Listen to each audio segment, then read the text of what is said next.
If your PowerPoint is showing measurement in centimeters and you want to switch them to inches, here how you can do that. Keep in mind these changes does not happen directly inside PowerPoint but through your computer system setting.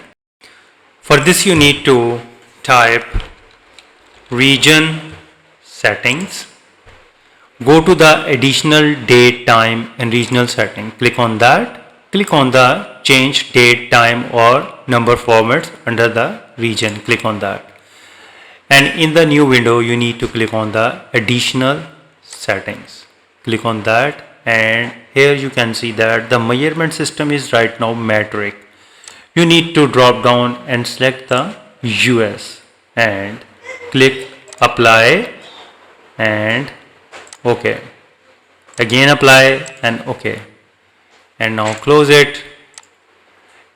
And now click on the picture and go to the picture format.